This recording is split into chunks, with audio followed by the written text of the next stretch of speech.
இதுவரை எங்கள் சேனலை சப்ஸ்கிரைப் பண்ணாதவங்களா வீடியோக்கு கீழே வர red colour subscribe button press பண்ணிக்கோங்க. பின்னாடியே வர பெல் பட்டன் ப்ரெஸ் பண்ணிக்கோங்க. இனி எங்கள் புது வீடியோவோட நோட்டிஃபிகேஷன்ஸ்லாம் உங்களுக்கு வந்து சேரும். ஒரு பாத்திரத்தில் தண்ணி வச்சு நான் பார்த்திங்கன்னா இங்கே 1 கப் மீல் மேக்கர் எடுத்திருக்கேன். சோயா சங்க் சொல்லுவாங்க. இந்த 1 கப் மீல் மேக்கரை வந்துட்டு நம்ம தண்ணியில் வேக வச்சு எடுத்துடலாம். இப்போ வேக வச்ச மீல் மேக்கரை சுத்தமாக தண்ணி இல்லாமல் நல்லா அந்த மாதிரி ப்ரெஸ் பண்ணி பிழிஞ்சு எடுத்து வச்சுக்கோங்க. இப்போ இதை கொஞ்சம் பொடி பொடி பீஸாக கட் பண்ணி எடுத்துக்கலாம். இந்த மாதிரி பொடி பொடியாக வெட்டி எடுத்துக்கோங்க. பேன் வச்சு 1 ஸ்பூன் ஆயில் ஊற்றிருக்கேன். எண்ணெய் சூடாயிடுச்சு. கடுகு போட்டுடலாம் 1/2 ஸ்பூன். இது வெடிச்சோன்னா 1 பெரிய வெங்காயம் பொடி பொடியாக இருந்தது. கூடையே 2 பச்சை மிளகாய் பொடி பொடியாக இருந்தது. அடுத்து கருவேப்பிலை, கொத்தமல்லி நல்லா வணக்கிக்கலாம். வெங்காயம் வணங்கிருச்சு. நம்ம பொடி பொடியாக வெட்டி வச்ச மீல் மேக்கர் சேர்த்திக்கலாம். இப்போ இது கூட பார்த்திங்கன்னா 1 ஸ்பூனுக்கு மிளகாத்தூள் சேர்த்திக்கிறேன். சாரி 1/2 ஸ்பூனுக்கு சேர்த்திக்கிறேன். கூட பார்த்திங்கன்னா 1 ஸ்பூனுக்கு கரம் மசாலா தூள் சேர்த்திக்கிறேன்.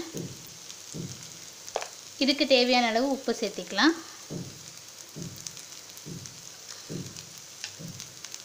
இது நல்லா ஒரு 5 நிமிஷம் வணக்கி கொடுக்கலாம். இந்த மசாலா ஃபுல்லாக இதில் வந்து பிடிக்கணும். இப்போ நம்ம ஸ்டவ் ஆஃப் பண்ணிடலாம். இதை தனியாக எடுத்து வச்சுக்கலாம். இப்போது 2 முட்டையில் 1/4 ஸ்பூனுக்கு உப்பு சேர்த்துக்கலாம். சேர்த்து இதை நல்லா பீட் பண்ணி எடுத்துக்கலாம்.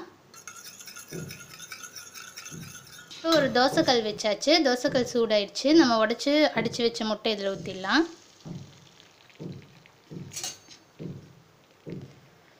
லைட்டாக மட்டும் இப்படி இழுத்து கொடுங்க. இப்போ இது மேலேயே பார்த்திங்கன்னா நம்ம வந்து மீல் மேக்கர் வந்து ஃப்ரை பண்ணி வச்சுருக்கோம் இல்லையா, அதை வந்து ஃபுல்லாக போட்டுடலாம். அது வேகிறக்குள்ளார போட்டுருங்க.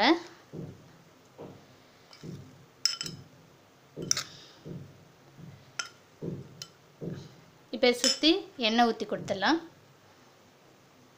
சும்மா ஒரு 1/2 ஸ்பூன் எண்ணெய் மட்டும் சுற்றி ஊற்றிடலாம்.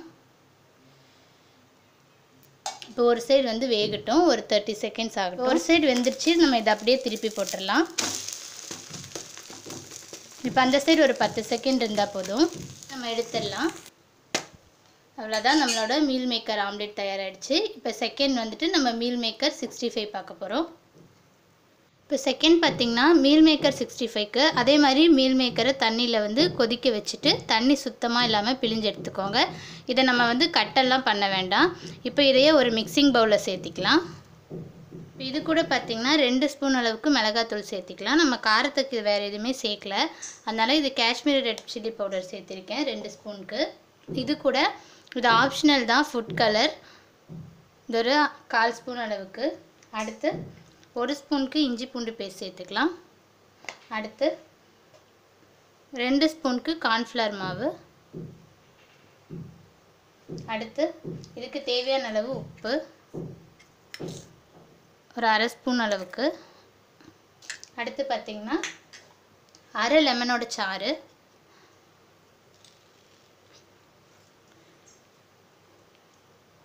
இப்போ இதை நல்லா கைவிட்டு மிக்ஸ் பண்ணிக்கலாம். தண்ணி தேவைன்னா மட்டும் ஊற்றினா போதும். நம்ம மீல் மேக்கர்லேருந்தே தண்ணி வரும், அதுவே கரெக்டாக இருக்கும். இப்போ இதை ஒரு 10 நிமிஷம் நம்ம அப்படியே வச்சிடலாம். 10 நிமிஷம் கழித்து வறுத்துக்கலாம். இப்போ எண்ணெய் காஞ்சிருச்சு. எண்ணெய் வச்சுட்டேன். இப்போ 10 நிமிஷம் ஆயிடுச்சு மேரினேட் பண்ணி. இப்போ நம்ம இதை ஒன்று ஒன்றா போட்டு வறுத்துடலாம். எண்ணெய் ரொம்ப ஓவர் ஹீட் பண்ண வேண்டாம். ஓரளவுக்கு மீடியம் ஹீட்டாக இருக்கட்டும். ரொம்ப வந்துட்டு மீல் மேக்கர் வறுந்தால் ஒரு மாதிரி கல் மாதிரி ஹார்டாயிரும். அவ்வளோதான். இப்போ நம்ம எண்ணெயிலேருந்து எடுத்துடலாம். ஒரு 30 to 40 செகண்ட்ஸ் தான் ஆச்சு. ரொம்ப நேரம் வைக்கல. இப்போ இதை எண்ணெயிலேருந்து எடுத்து ஒரு டிஷ்யூவில் மாற்றிடலாம். அவ்வளோதான், நம்மளோட பாருங்கள் மீல் மேக்கர் 65 தயாராகிடுச்சு. இப்போ நம்ம தேர்ட் ரெசிபி பார்த்துடலாம். தேர்ட் நம்ம பார்க்க போகிறது meal maker egg fry. Meal maker egg ஃப்ரைக்கு ஒரு பேன் வச்சு 2 ஸ்பூனுக்கு ஆயில் ஊற்றிக்கலாம். எண்ணெய் காய்ஞ்சுன்னா 1/2 ஸ்பூனுக்கு கடுகு போட்டுக்கலாம். சரி, இப்போ 1/2 ஸ்பூனுக்கு சோம்பு சேர்த்துக்கலாம். இப்போ இது கூடயே பார்த்திங்கன்னா 1 பெரிய வெங்காயம் பொடி பொடியாக இருந்தது. அடுத்து இது கூட கருவேப்பிலை சேர்த்துக்கலாம். இதை ஃப்ரை பண்ணிக்கலாம். கூட 1 ஸ்பூனுக்கு இஞ்சி பூண்டு பேஸ்ட் போட்டு வணக்கிக்கலாம். பச்சை வாசம் போக வணக்கிப்போம். கூட பார்த்திங்கன்னா ஒரு கையளவுக்கு மீல் மேக்கர் எடுத்துகிட்டு அதே மாதிரி தண்ணியில் கொதிக்கிற தண்ணியில் வேக வச்சு சுத்தமாக தண்ணி இல்லாமல் பிழிஞ்சு எடுத்துக்கணும். இந்த 1 கப் மீல் மேக்கரை இதில் சேர்த்திடலாம். இது கூட 1/2 ஸ்பூனுக்கு மஞ்சத்தூள், அடுத்து 1 ஸ்பூனுக்கு மிளகாத்தூள், அடுத்து கரம் மசாலா தூள் ஒரு 2 ஸ்பூன் அளவுக்கு போட்டுக்கலாம். அடுத்து இதுக்கும் முட்டைக்கும் சேர்த்து உப்பு போட்டுக்கலாம். இப்போ இதை நல்லா ஃப்ரை பண்ணிப்போம். இந்த மசாலோட பச்சை வாசம் போக வணக்கிக்கணும்.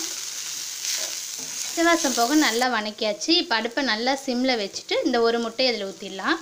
இப்போ இந்த ஒரு முட்டையை இதோட சேர்த்து நல்லா ஃப்ரை பண்ணிப்போம். அவ்வளோதான், நம்மளோட மீல் மேக்கர் எக் ஃப்ரை தயாராகிடுச்சு. இப்போ அடுப்பு நிறுத்திட்டு நம்ம சர்வ் பண்ணிடலாம்.